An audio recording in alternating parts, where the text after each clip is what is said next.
بسم الله الرحمن الرحيم. الحمد لله رب العالمين، وصلى الله وسلم وبارك على النبي الكريم وعلى آله وأصحابه والتابعين ومن تبعهم بإحسان إلى يوم الدين. أيها الكرام، أحرج وقت وأخطر لحظة تمر في عمر الإنسان منذ ولدته أمه حتى يلقى ربه، ألا وهي لحظة نحن والله عنها غافلون، وهي لحظة تودع فيها الدنيا وتستقبل فيها الآخرة. وهذه اللحظة الإنسان فيها يأتيه ملك الموت فجأة، فلو أنه يعطيك إنذاراً أو يطرق لك باباً قبل موتك ولو بيوم حتى تستعد للموت وتتهيأ وترد المظالم إلى أهلها وتتوب، لكن أمهلنا الله ما فيه الكفاية، وليس لنا على الله حجة، بل الحجة لله جميعاً جل جلاله. ولذلك أيها الكريم، لتعلم أنك إذا كنت في انقطاع من الدنيا وإقبال على الآخرة، في لحظة يتخلى عنك فيها القريب والبعيد، أهلك، أبوك وأمك وأولادك وزوجتك، لا يملكون لك إلا الدعاء ويذرفون الدموع، إما أن ينقذك أحد من ذلك الموقف أو يهب لك حسنة واحدة، هذا محال. وإذا وصلت إلى تلك المرحلة فإنك تعلم علم اليقين أنه الفراق، وحينئذ التفت الساق بالساق إلى ربك يومئذ المساق. لو أنك تملك والله وقت الدنيا كلها لتبرعت بها وتصدقت، التي نحن ننافح ونكافح من أجلها.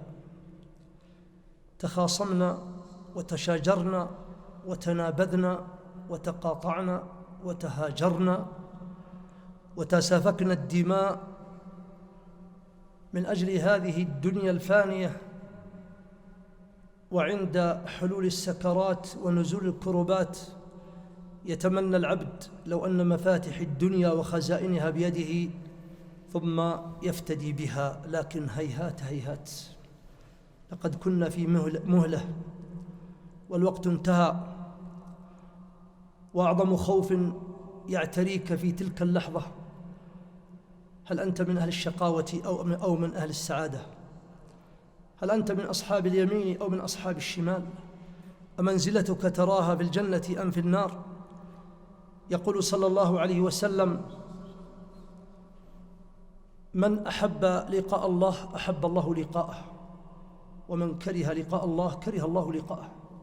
قالت عائشة رضي الله عنها: يا رسول الله، إننا نكره الموت. قال: ليس ذلك، ولكن المؤمن قبل خروج روحه يرى منزلته في الجنة فيحب لقاء الله، فالله يحب لقاءه.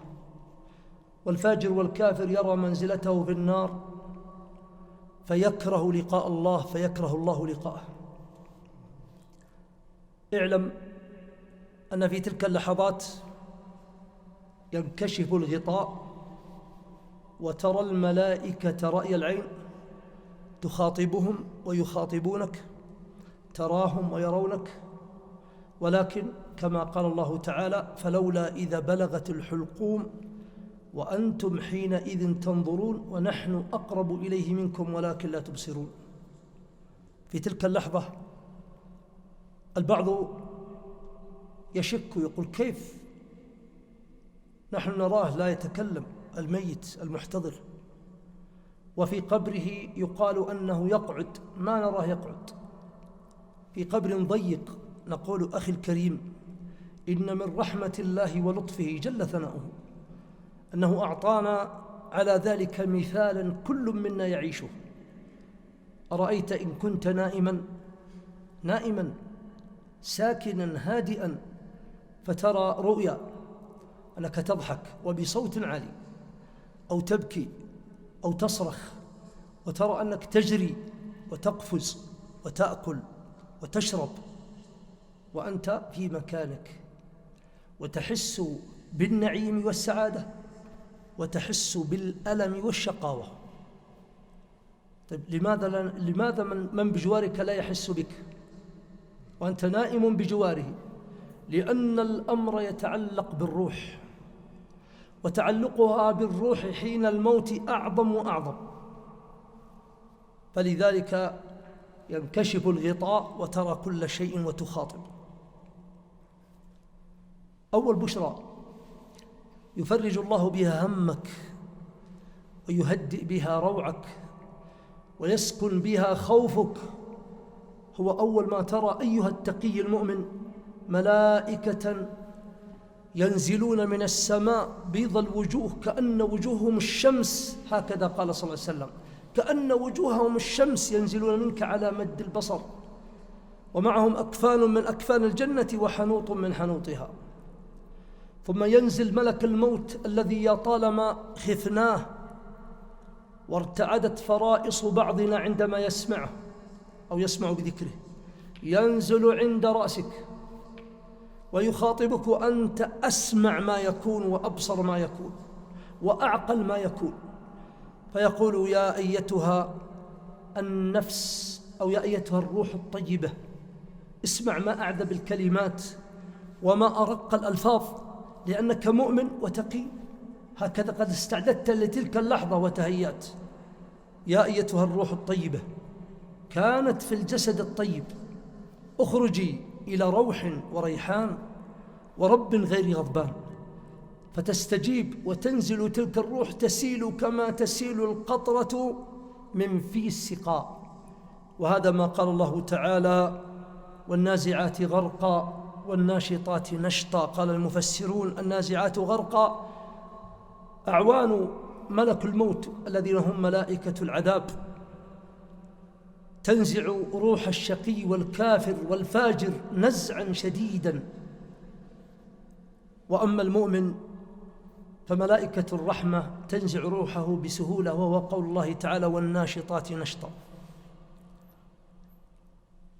ملائكة الرحمة الذين رأيتهم قبل قليل وجوههم كالشمس، لا يدعون روحك طرفة عين في كف ملك الموت حتى يدرجونها في الأكفان التي نزلوا بها من الجنة والحنوط، ثم يصعدون بها وأنت أسمع ما يكون وأبصر ما يكون. فما يمرون على ملائكة بين السماء والأرض وقد انبعثت منك رائحة طيبة لم يشم نفحة مسك مثلها على وجه الأرض، فيقولون ما هذه الروح الطيبة؟ فيقولون روح فلان ابن فلان بأحب أسمائه التي كان يدعى بها في الدنيا. يا أخوان، الملائكة تزف التقي تزفه، ولذلك العلماء يسمونه بعرس المتقين. كم يزفك في الدنيا؟ ومن الذي يزفك؟ إنما هناك ملائكة أطهار يزفونك ويشيعونك إلى السماء الدنيا، فيستفتحون أبواب السماء، فتقول أو يقول حرس كل سماء بدءا من السماء الدنيا من هذا؟ قالوا فلان ابن فلان، فيقولون نعم الروح كانت في الجسد الطيب، ويفتحون لك أبواب السماء وكل سماء. وأما الفاجر والكافر فلا تفتح لهم أبواب السماء ولا يدخلون الجنة حتى يلج الجمل في سم الخياط.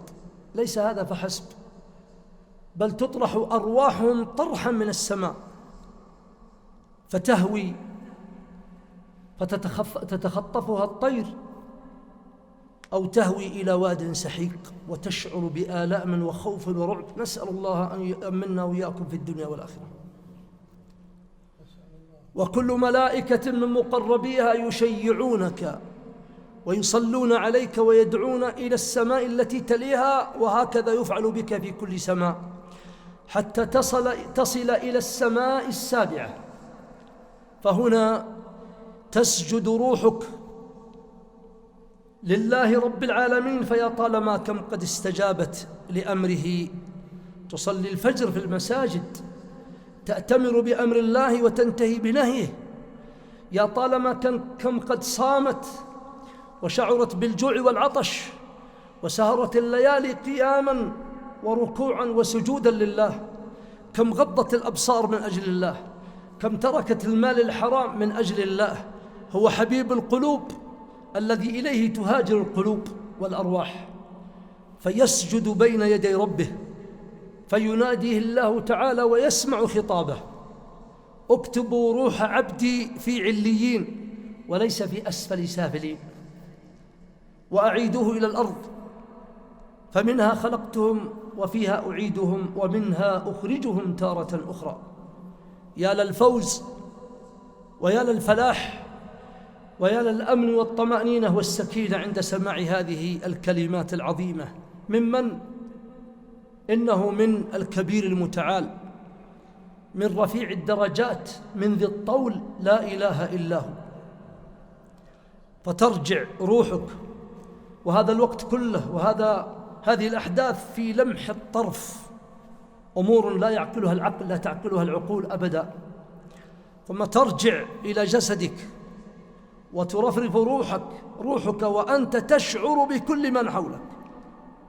فإذا هي تنظر إلى جسدها وهو يغسل ويكفن ويطيب، فإذا حمل الجسد فوق الأعناق، تنادي تلك الروح بصوت يسمعها كل شيء إلا الثقلان، إلا الإنس والجن، تقول: قدموني قدموني قدموني لما ترى من نعيم الله عز وجل، وما ترى من كرامات الله ومن عطاياه ومن ضيافته لتلك الروح الطيبة. إذا ودعك الناس والأقربون الذين لن يسموك باسمك، ولو ابنك ولو زوجتك ولو أقرب قريب، بل يقال: عجلوا بالجنازة، هونوا بالجنازة، اسرعوا بالجنازة، ضعوا الجنازة. ما عاد يسمونك أبو فلان، انتهى أبو فلان، انتهى. كل شيء قد انتهى، حتى الأسماء والألقاب تغيرت، الكل يذهب. الأقارب والأحبة يبكون عليك يوم أو بضعة أيام ثم يتناسونك تماما. الذي لن يتخلى عنك هو شيء واحد فقط، هو عملك الصالح الذي قد أعددته. وما أن يذهب الناس من على المقبرة حتى يأتيانك منكر ونكير وينتهرانك بأبشع صورة يأتون ابتلاء من الله، ينتهرانك انتهارا: من ربك وما دينك ومن نبيك. وهنا ليس هناك حذلقة ولا تذاكي، لن تقول والله أنا عندي شهادة دكتوراه ولا بكالوريوس، بسيط، هذه أسئلة بسيطة. لا لا لا لا، الذي يجيب هو لسانك، نعم، لكنه لن يجيب إلا بما كان عليه عملك في الدنيا، حالك، استقامتك، طاعتك لله ولرسوله صلى الله عليه وسلم، تحقيقك للإيمان والتوحيد. ولذلك يقول الله تعالى: يثبت الله الذين آمنوا بالقول الثابت في الحياة الدنيا وفي الآخرة ويضل الله الظالمين ويفعل الله ما يشاء. إذا أجبت وثبتك الله عز وجل، فهنا تسمع نداء آخر وبشرى. إنه الله جل الله من على عرشه يقول: أن صدق عبدي، صدق عبدي، ومن صدقه الله لن يعذبه. افرشوا لعبدي من الجنة وألبسوه من الجنة وافسحوا له في قبره مد بصره، ويفتح لك بابين: باب إلى الجنة وباب إلى النار، فتنظر إلى النار فإذا بعضها عياذا بالله يحطم بعضا، فتخاف، فيقال لك: هذه منزلتك لو عملت عملا سيئا، ثم يقفل فلا تراه بعد ذلك. وتنظر إلى باب الجنة فترى فيها الأشجار والثمار والأطيار والأنهار، فيها ما لا عين رأت ولا أذن سمعت ولا خطر على قلب بشر، حتى أنك تنادي بأعلى صوتك وتقول ربي أقم الساعة، ربي أقم الساعة لأنقلب إلى أهلي ومالي.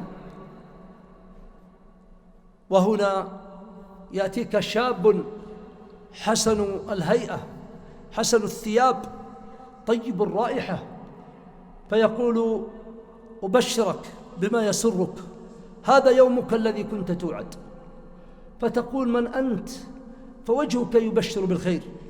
قال أنا عملك الصالح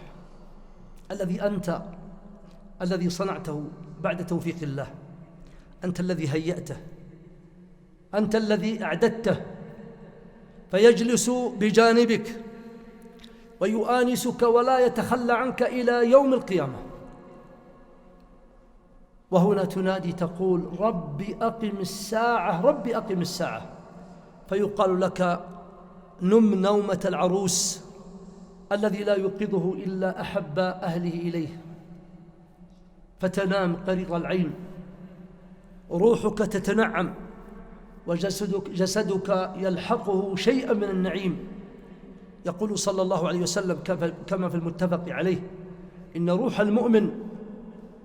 روح المؤمن لتعلق بأشجار الجنة حتى تعود إلى أجسادها يوم البعث والنشور. ورد في الأثر أنك في القبر ترى مثل ليلة البدر في تمامه وكماله. ولننظر ليلة البدر، إذا كان أحدنا ينظر إليه في العراء وعنده نور أو مصباح يقول اطفئوا النور بالله عليكم. هكذا نصنع. ليش؟ نستمتع بهذا الجمال الأخاذ، بهذا النور، بهذا الضياء. هذا حالك في القبر، سكينة وحبور وسرور وأمن. إن الذين سبقت لهم منا الحسنى أولئك عنها مبعدون، أي عن النار، لا يسمعون حسيسها وهم فيما اشتهت أنفسهم خالدون، لا يحزنهم الفزع الأكبر وتتلقاهم الملائكة هذا يومكم الذي كنتم توعدون. فماذا ننتظر عباد الله؟ نحن والله في غفلة لا يعلم بقدرها إلا الله سبحانه وتعالى.